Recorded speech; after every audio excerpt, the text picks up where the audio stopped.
Et comme nous l'avons dit aujourd'hui, nous allons commencer, Inch'Allah, at-tajwid, proprement dit, la définition de at-tajwid, c'est quoi? Nous allons voir at-tajwid.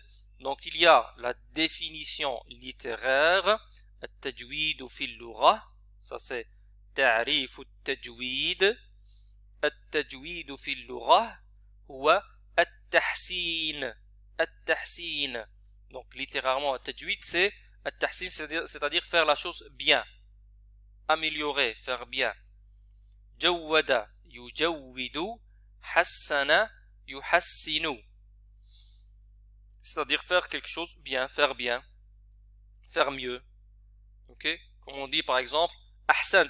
Si vous avez déjà suivi des cours, vous avez déjà l'habitude d'écouter des doros en arabe ou des profs en arabe. Il dit ahsant quand quelqu'un par exemple il répond, il donne une bonne réponse, ahsant.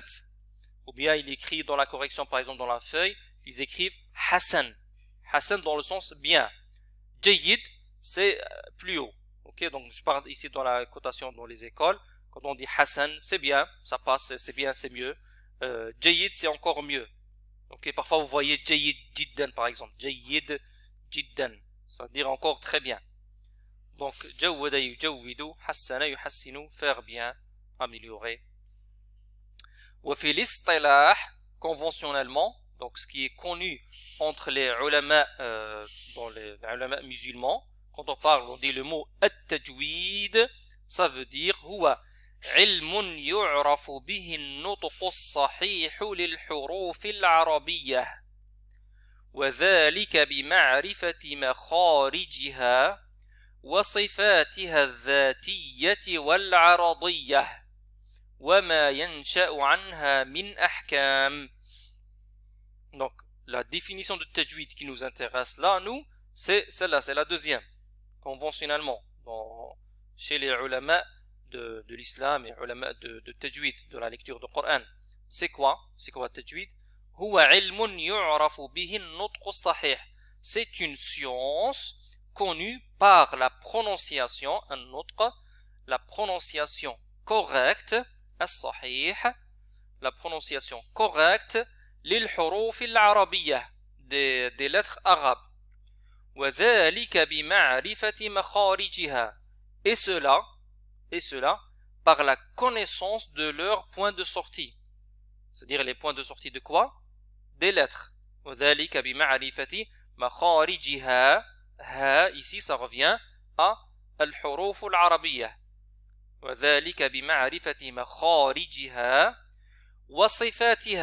Et ses caractéristiques, ou bien leurs caractéristiques. Leurs caractéristiques, c'est quoi? Pareil, c'est les lettres, les caractéristiques des lettres. Il y a deux types de caractéristiques. Ou bien certains, ils appellent ça les traits distinctifs. Donc, sifa, ça peut être caractéristique, ou comme vous voulez, trait distinctif. Ici, on garde le terme en arabe, mais je vous explique le sens au mieux possible.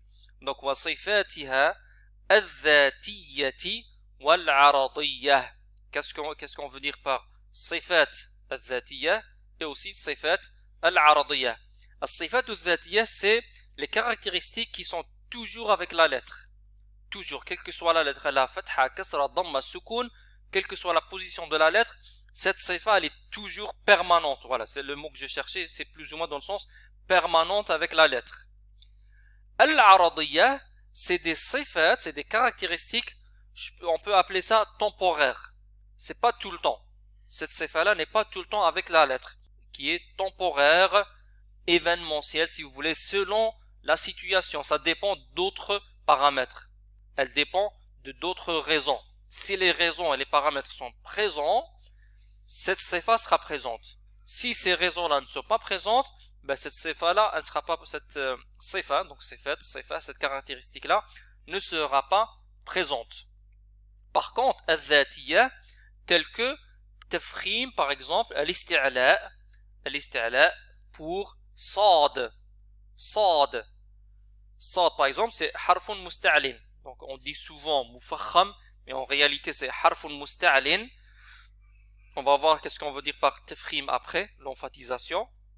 Donc, harfun musta'lin, sad, elle est tout le temps musta'lin. حرف الصاد هو دائما مستعل. C'est pas parfois il est مرقق il est نعم مرقق une fois il est مستعل donc مستفل pardon مستعل مستفل. Non, il est tout le temps مستعل صاد par exemple. Ça c'est une صفة ذاتية, c'est une caractéristique permanente. Et ça c'est juste un exemple, bien sûr il y a d'autres exemples juste pour vous rapprocher le sens, et bien sûr après on va voir beaucoup plus de détails par rapport à toutes les sifat, makharij al-huruf, etc. Justement c'est l'objectif de tajwid et de toute la formation.